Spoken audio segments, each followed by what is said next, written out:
Video को like करें, channel को सब्सक्राइब कर लें और नोटिफिकेशन बेल आइकन पर प्रेस कर लें। हेलो वेलकम डियर स्टूडेंट्स, बाल क्लासेस परिवार में फिर से आप सभी का स्वागत है। और आज की हमारी क्लास रहेगी लैंग्वेज टेस्ट की, यानी कि हिंदी वाले सेक्शन की। आज हमारी क्लास रहेगी पार्ट 3। ये है हमारा। पुरानी जो क्लास है उसको जाकर आप जरूर देख लेना। और पेपर में कुछ इसी प्रकार के आपके गद्यांश देखने को मिलेंगे। तो बढ़ते हम गद्यांश को मैं पढ़ूंगा, आप ध्यान से आपके क्वेश्चन के आंसर फटाफट के साथ में आ जाने चाहिए। तो बढ़ते हम फर्स्ट गद्यांश की तरफ। इसमें आपकी ये निर्देश जो दे रखे हैं इनको जरूर पढ़ लेना एग्जाम में, ताकि आपका सारा कॉन्सेप्ट क्लियर हो जाए कि कैसे करना है। 61 से लेकर के 80 तक के क्वेश्चन आपको आएंगे वहां पर, जिसमें आपके सभी क्वेश्चंस के आंसर कमेंट बॉक्स में करने हैं। ठीक है। अनुभाग 3 ईयर हमारा रहेगा भाषा परीक्षण, हिंदी वाले बच्चों के लिए रहेगा, हिंदी मीडियम वाले बच्चों के लिए। तो आगे बढ़ते हम फर्स्ट क्वेश्चन। फर्स्ट अनुच्छेद आपके सामने आ चुका है। इस अनुच्छेद को आप पढ़ो और मेरे साथ आप ध्यान से इसको देखते रहना, पढ़ते रहना इसको। देखो क्वेश्चन ये अनुच्छेद लिखा गया है। शकुंतला की खोज में भटकते हुए एक दिन दुष्यंत कश्यप ऋषि के आश्रम में पहुंचे। ठीक है। जहां शकुंतला रहती थी उन्होंने बालक भरत के शेर को बच्चों के साथ खेलते देखा। मतलब उनका बच्चा कौन था? भरत। वो किसके साथ खेल रहा था? शेरों के साथ खेल रहा था। दुष्यंत ने भरत का परिचय जानकर उसे गले से लगा लिया और शकुंतला के पास गए। ठीक है। अपने पुत्र एवं पत्नी को लेकर वह हस्तिनापुर वापस लौट आए। हस्तिनापुर में भरत की शिक्षा दीक्षा हुई। शिक्षा दीक्षा का मतलब उसको पढ़ाई लिखाई वहीं पर हुई उसकी। दुष्यंत के बाद भरत राजा हुए। दुष्यंत के बाद कौन राजा बना? उसके पुत्र यानी कि भरत।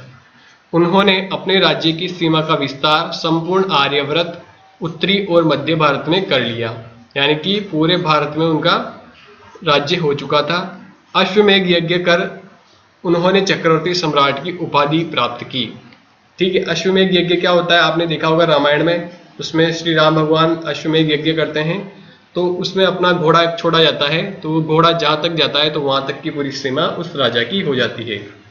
चक्रवर्ती सम्राट भरत ने राज्य से सुदृढ़ न्याय व्यवस्था और सामाजिक एकता सद्भावना स्थापित की। यानी कि बहुत अच्छा उन्होंने अपना राज्य चलाया। सभी प्रजा वहां पर प्रसन्न रहती थी, सबको एक समान माना जाता था, किसी के साथ भेदभाव नहीं होता था। तो वो सब बहुत अच्छा वहां पर राज्य किया उन्होंने सुविधा के लिए अपने शासन को विभिन्न विभागों में बांटकर प्रशासन में नियंत्रण स्थापित किया। यानी कि वहाँ की व्यवस्था बहुत अच्छी थी। किसी को कोई समस्या आती तो वो उस डिपार्टमेंट यानी कि उस प्रशासन के पास जाकर के अपनी समस्या बता सकता था। ठीक है। जैसे पानी की समस्या आ रही है तो पानी वाले डिपार्टमेंट के पास जाएगा और वहाँ पर अपनी समस्या बताएगा। और भी कोई प्रॉब्लम होती तो वो अपने अपने प्रशासन वालों के पास जाकर के बोल देते थे और उसके प्रॉब्लम का सोल्यूशन हो जाता था। अब देखो क्या लिखा है। भरत की शासन प्रणाली से उनकी कीर्ति सारे संसार में फैल गई। सिंहों के साथ खेलने वाले इस भरत के नाम पर हमारे देश का नाम भारत पड़ा। ठीक है। तो आज पता लग गया होगा आपको कि भारत का नाम भारत कब क्यों पड़ा? क्योंकि इस भरत की वजह से उन्होंने बहुत अच्छा शासन चलाया और उन्होंने इस पूरे देश का नाम क्या रख दिया? भरत, यानी कि भारत रख दिया। तो अब बढ़ते हैं इसके क्वेश्चन की तरफ। फर्स्ट क्वेश्चन ध्यान से देखो, इसमें क्या लिखा गया है। शकुंतला किसके आश्रम में रहती थी? देखो शकुंतला किसके आश्रम में रहती थी? फर्स्ट लाइन में हमने देखा था कि ऋषि कश्यप के आश्रम में रहती थी। ऑप्शन नंबर यहाँ पर ए, बी, सी या डी, कौन सा ऑप्शन यहाँ पे राइट आंसर होगा? ऋषि कश्यप ऑप्शन मतलब बी यहाँ पे राइट आंसर होगा। समझ में बात आ गई आपको? चलो अगले क्वेश्चन का आंसर देना आप सभी। 62 वाला क्वेश्चन आपके सामने है कि दुष्यंत ने भरत को किससे खेलते हुए देखा था? दुष्यंत उनके पिता आए थे, तो उन्होंने भरत को किसके साथ खेलते हुए देखा था? शेर के साथ, कुत्ते के साथ, बिल्ली या भालू? तो वो शेर के साथ खेलते हुए दिखाई दिए थे। दुष्यंत किस नगर में रहते थे? इंद्रप्रस्थ में, कौशल में, अवध में या हस्तिनापुर में? तो दुष्यंत कहाँ के राजा थे? हस्तिनापुर के राजा थे। आगे बढ़ते हम क्वेश्चन नंबर 64 करते हैं। 64 में 64 वाले में लिखा गया है, हमारे देश का नामकरण किसके नाम पर हुआ? हमारे देश का नामकरण किसके नाम पर हुआ? यानी कि भारत नाम किसके नाम पर रखा गया? शत्रुघ्न के नाम पर नहीं, दुष्यंत के नाम पर नहीं, भारती के नाम पर नहीं, भरत के नाम पर रखा गया भारत का नाम। अब देखो 65 नंबर का क्वेश्चन लिखो। चक्रवर्ती का अर्थ क्या होता है? क्या होता है चक्रवर्ती का अर्थ? चक्रों का निर्माण करने वाला, जिसका राज्य चारों दिशा में फैला हो, जिसका राज्य पूरे संसार में फैला हो, जो चक्र चलाता हो। देखो जिस प्रकार गद्यांश में हमने पढ़ा था तो उसके हिसाब से आएगा कि जिसका राज्य चारों दिशाओं में फैल चुका है। ठीक है, यानी कि जहां तक भी वो दिशाएं जाती है वहां तक उस राजा का राज्य फैला हुआ है। ठीक है, आगे बढ़ते हम अब अगला गद्यांश पढ़ते हैं, अगला अनुच्छेद हम पढ़ते हैं। इस अनुच्छेद को भी आपको जैसे कि हमने पुराना ये इसके पहला वाला अनुच्छेद पढ़ा वैसा ही ध्यान से पढ़ना है और फिर क्वेश्चन का आंसर देने हैं। जिस बच्चे ने वीडियो को लाइक नहीं किया फटाफट से पहले तो आप लाइक करो, एक शेयर करो अपने दोस्तों के साथ में, बुलाओ उनको क्लासों में ताकि वो भी आपके साथ नवोदय में सिलेक्शन ले। क्वेश्चन क्या लिखा गया यहाँ पे, अनुच्छेद मंगल पांडे की क्रांति से संबंधित इस आह्वान को सुनते ही अंग्रेज सर्जेंट मेजर ह्यूसन ने लेफ्टिनेंट एडजुटेंट बाग को बुलाने का आदेश दिया। देखो ऐसे ऐसे शब्द आ चुके हैं, इनको पढ़ भी नहीं पाओगे आप, ध्यान से समझ करके 2 बार पढ़ लेना, लेकिन पढ़ना बिल्कुल सही। ठीक है, लेफ्टिनेंट बाग घोड़े पर सवार होकर घटना स्थल पर पहुंच गया। मंगल पांडे ने बाग पर गोली चला दी। ठीक है, किस पर चला दी उसने गोली? बाग पर गोली चला दी। पांडे की इस गोली से बाग तो बच गया किंतु उसका घोड़ा घायल हो गया। ठीक है, यानी कि जिस पर गोली चलाई थी उस पर नहीं लग करके उसके घोड़े पे लग गई तो घोड़ा घायल हो चुका है। और घोड़े के घायल होने से लेफ्टिनेंट बाग जमीन पर गिर गए। कहां पर गिर गए? जमीन पर गिर गया। किंतु पल भर में ही एडजुटेंट बाग तलवार निकालकर खड़ा हो गया। ठीक है, और इसी समय बाग की सहायता के लिए सर्जेंट हुसन भी वहां पहुंच गया। मंगल पांडे ने भी अपनी तलवार निकाल ली। दोनों में घमासान तलवार युद्ध होने लगा। ठीक है, यानी कि तलवारों से आपस में लड़ने लग गए। अंत में मंगल पांडे की तलवार से लेफ्टिनेंट एडजुटेंट बाग धराशायी हो गया। धराशायी होने का मतलब है उसको मार दिया गया। किसने मारा? मंगल पांडे ने मार दिया। उन्होंने अनुभव किया कि अंग्रेजों से बचना मुश्किल है, यानी कि जैसे उन्होंने मारा तो चारों तरफ से मंगल पांडे को किसने घेर लिया? अंग्रेजों ने घेर लिया था। अब उनका बचना मुश्किल था। तब उन्होंने अंग्रेजों का कैदी बनने के बजाय स्वयं को गोली मारना बेहतर समझा। मतलब उन्होंने खुद को गोली मार ली, अपनी छाती पर गोली चला दी, लेकिन वे बच गए और उन्हें घायल अवस्था में गिरफ्तार किया गया। ठीक है, लेकिन फिर भी क्या हुए? बच गए। उन्होंने ले गए कौन? अंग्रेज उनको गिरफ्तार करके ले गए। मंगल पांडे पर सैनिक अदालत में मुकदमा चला। अंततः 8 अप्रैल 1857 को अंग्रेजों ने पूरी रेजिमेंट के सामने मंगल पांडे को फांसी दे दी। ठीक है, यानी कि पूरे जितने भी अंग्रेज थे उन सभी के सामने उनको फांसी पर लटका दिया। अब देखो इसके क्वेश्चन ध्यान से समझना और करना। क्वेश्चन लिखे गए हैं, मंगल पांडे की गोली से कौन घायल हो गया था? सर्जेंट मेजर ह्यूसन घायल हुए थे, लेफ्टिनेंट बाग घायल हुआ था, लेफ्टिनेंट बाग का घोड़ा घायल हुआ था, या कोई भी नहीं घायल हुआ था? तो जैसे हमने देखा था ये गोली चलाई थी, लेकिन जिसको चलाई उसको तो नहीं लगी, उसके घोड़े को लग गई, यानी कि सी यहाँ पे राइट आंसर होगा। लेफ्टिनेंट बाग का घोड़ा घायल हो गया था। आगे देखो 67 वाला क्वेश्चन आपके सामने 67 नंबर का क्वेश्चन है, पढ़ो ध्यान से और क्वेश्चन का आंसर दो। प्रश्न का आंसर क्या आएगा? मंगल पांडे की तलवार से कौन धराशायी हो गया था? सर्जेंट मेजर ह्यूसन हुआ था, ये तो उसकी सहायता के लिए आया था तो ये नहीं हुआ। लेफ्टिनेंट एडजुटेंट बाग हुआ था, कर्नल नील हुआ था, या सैंडर्स हुआ था? तो हमने देखा था कि लेफ्टिनेंट एडजुटेंट बाग घायल हो चुका था, मतलब बी यहाँ पे हमारा राइट आंसर होगा गद्यांश में, जैसे कि हमने पढ़ा अनुच्छेद में। अब 68 नंबर वाला क्वेश्चन देखो, मंगल पांडे को फांसी कब दी गई? ठीक है, फांसी कब दी गई थी? 8 अप्रैल 1957 को, 18 अप्रैल 1857 को, 8 अप्रैल 1857 को, या 18 अप्रैल 1957 को? तो जैसा कि हमने पढ़ा पैसेज में 8 अप्रैल 1857 को फांसी दे दी गई थी। तो अगला क्वेश्चन है, निम्न में तलवार का पर्यायवाची होता है? क्या क्या होता है? करवाल होता है, खर होता है, शस्त्र होता है, ये सब ऑप्शन आपको देखने हैं। इसमें देखो क्या आंसर आएगा हमारा? तलवार का पर्यायवाची होता है करवाल। ठीक है, तो आप क्या करना, पर्यायवाची की पूरी लिस्ट पढ़ करके चले जाना अपनी बुक में से। पर्यायवाची और विलोम शब्द, 2 चीजें आपको पढ़ करके जानी है एग्जाम में। ठीक है, विलोम शब्द और पर्यायवाची का आप रिवीजन करके जरूर जाना। अगला क्वेश्चन है आपके सामने 70 नंबर वाला, मूर्छित होना का अर्थ है? मूर्छित होने का मतलब क्या होता है? मर जाना, बेहोश होना, उठकर खड़े होना, या लेट जाना। तो मूर्छित होने का मतलब होता है बेहोश हो जाना। ठीक है, तो ये होगा इसका सही अर्थ। आगे बढ़ते हम अगला पैसेज करते हैं, अनुच्छेद करते हैं 3 नंबर का। ध्यान से समझना इसको। राष्ट्रीय ध्वज स्वतंत्रता का प्रतीक होता है। ठीक है, राष्ट्रीय ध्वज आप सबने देखा होगा, हमारा तिरंगा जिसको कहा जाता है। प्रत्येक राष्ट्र का एक राष्ट्रीय ध्वज होता है। स्वतंत्र भारत का राष्ट्रीय ध्वज तिरंगा कहलाता है। हमने अभी समझा, तिरंगा कहलाता है। भारत का राष्ट्रीय ध्वज आयताकार है जिसमें 3 रंग है। देखा होगा आप सभी ने, आयताकार है जिसमें कितने रंग है? 3 है।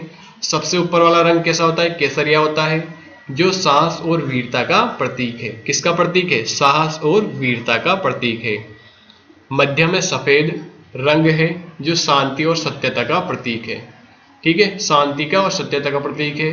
और नीचे की ओर हरा रंग है जो सुख, समृद्धि और विकास का प्रतीक है। यानी कि यह सब चीजें दर्शाता है हरा रंग। ध्वज के बीच में 24 तिल्लियों का एक चक्र है जिसे सारनाथ में स्थित सम्राट अशोक के राज चिन्ह से लिया गया है। यह चक्र निरंतर गतिशीलता की प्रेरणा देता है। भारत के प्रत्येक नागरिक का कर्तव्य है कि वह राष्ट्रीय ध्वज का सम्मान करे और उससे प्रेरणा प्राप्त करें।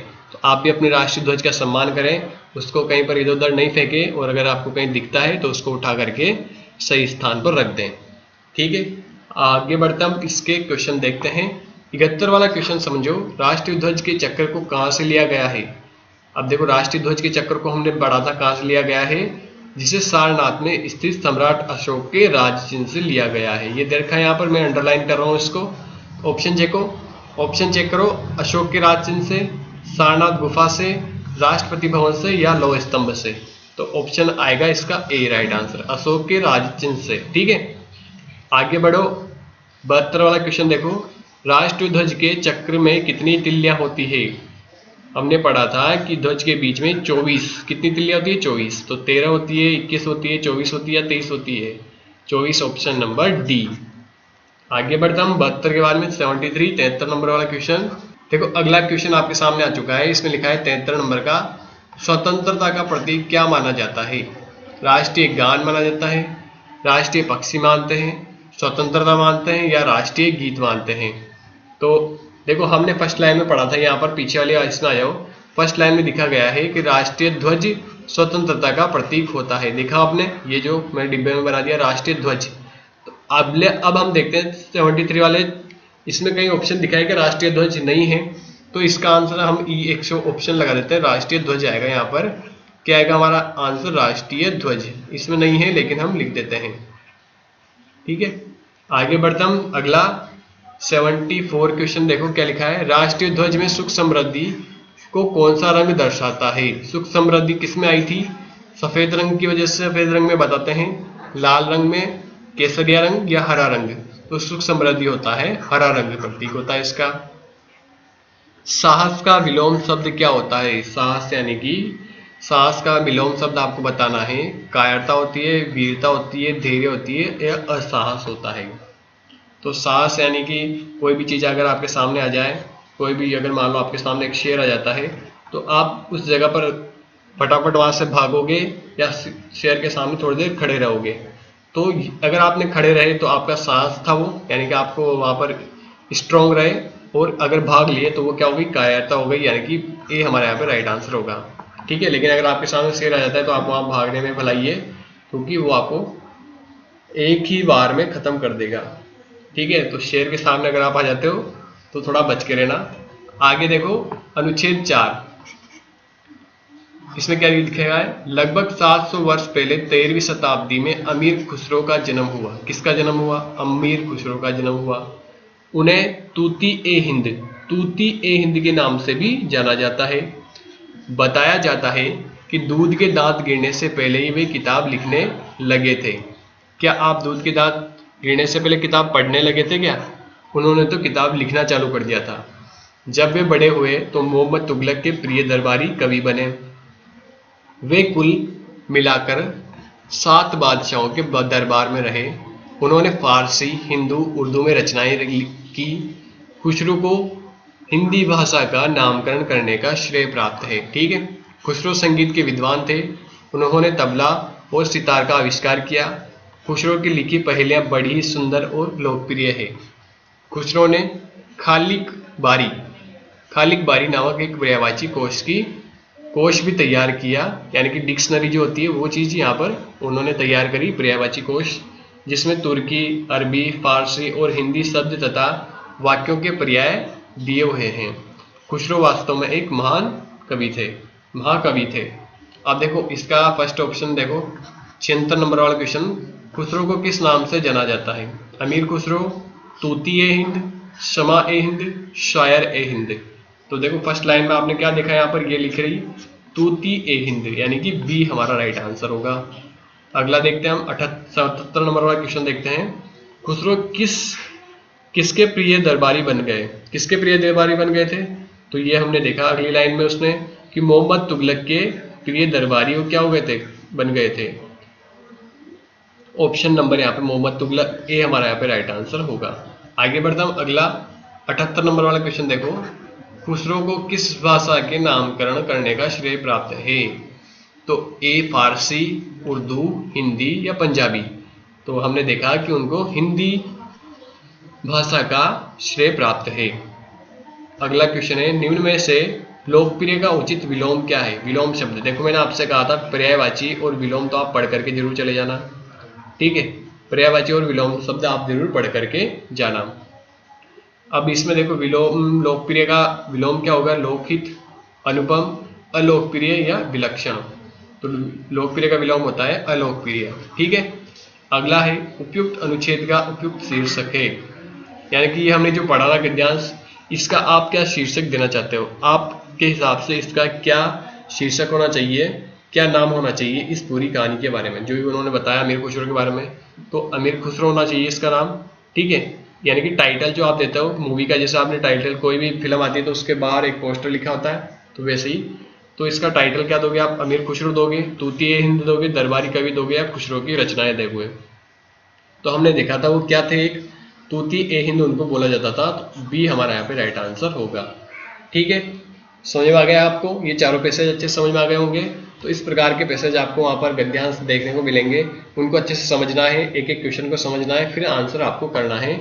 विलोम शब्द और पर्यायवाची शब्द आप जरूर पढ़ करके एक बार रिवीजन मार के चले जाना। तो आज की क्लास हमारी यहीं तक थी।